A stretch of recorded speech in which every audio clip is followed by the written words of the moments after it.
মাননীয় মন্ত্রীকে দয়া করে বলবেন যে কি সমস্যা ছিল পরীক্ষাটি কিছুদিনের 2 দিনের জন্য বা একদিনের জন্য পিছিয়ে দেওয়ার। তারা বলেছে যে কোথাও পরীক্ষা কোনো রকম দুর্যোগ ঘটেনি, একটি শুধু কুমিল্লা মহিলা কলেজে ঘটেছে। রুমিন ফারহানা, ব্রাহ্মণবাড়িয়া 2। মাননীয় স্পিকার, আপনাকে অসংখ্য ধন্যবাদ।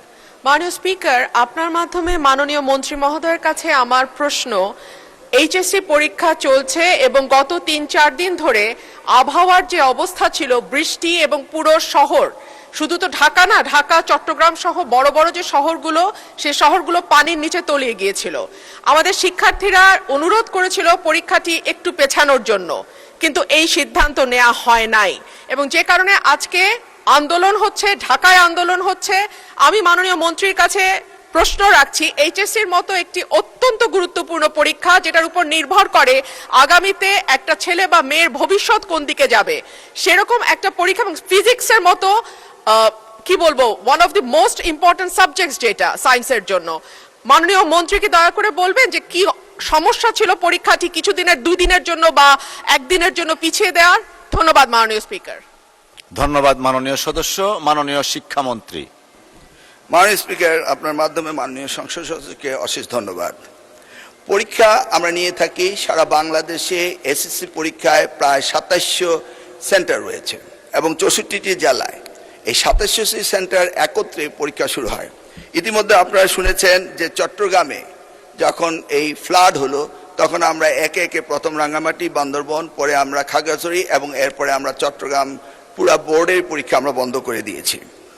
আমরা লক্ষ্য করেছিলাম বৃষ্টি হচ্ছিল এবং আমরা মনিটরিং করছিলাম।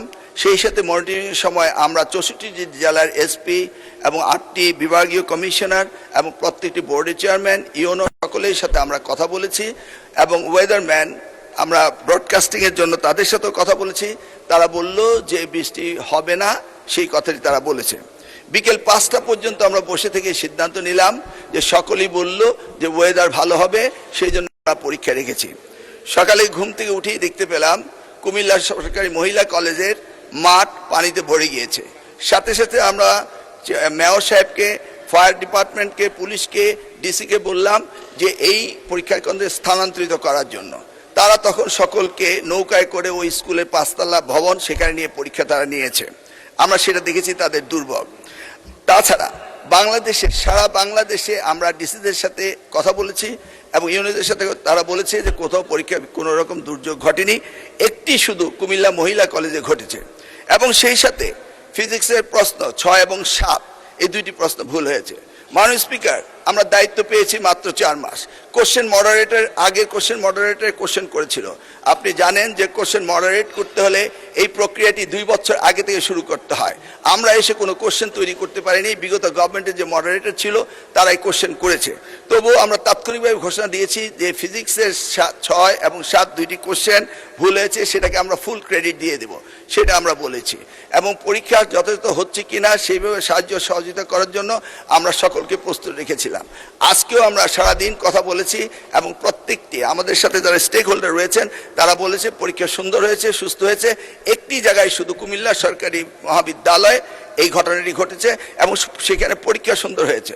আমরা নির্দেশ দিয়েছি যে পরীক্ষা বিলম্বতে শুরু করার জন্য এবং যে মেয়েটি কাপড় ভিজে গিয়েছিল বাড়ি থেকে কাপড় আনা হয়েছে, 1 ঘন্টা পরে পরীক্ষা নেওয়া হয়েছে এবং পরীক্ষার সময়সীমা বাড়িয়ে দেওয়া হয়েছে।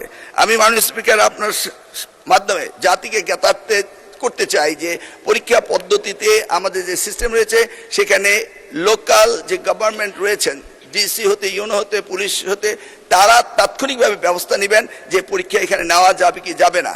যদি তারা মনে করেন দুর্যোগ, তারা পরীক্ষা বন্ধও করতে পারেন। আমরা বারবার কথা বলেছেন না স্যার, আমরা ঠিক মতোই নিচ্ছি এবং আপনারা দেখতে পেয়েছেন যে বৃষ্টির পানি কোথায় কোথায় ছিল সেগুলো আমরা সকলেই লক্ষ্য করেছি। কোমলমতি সন্তানদের জন্য আমাদেরও মায়া রয়েছে মাননীয় স্পিকার, সেই জন্য আমরা সবসময় মনিটরিং করি। ধন্যবাদ আপনাকে।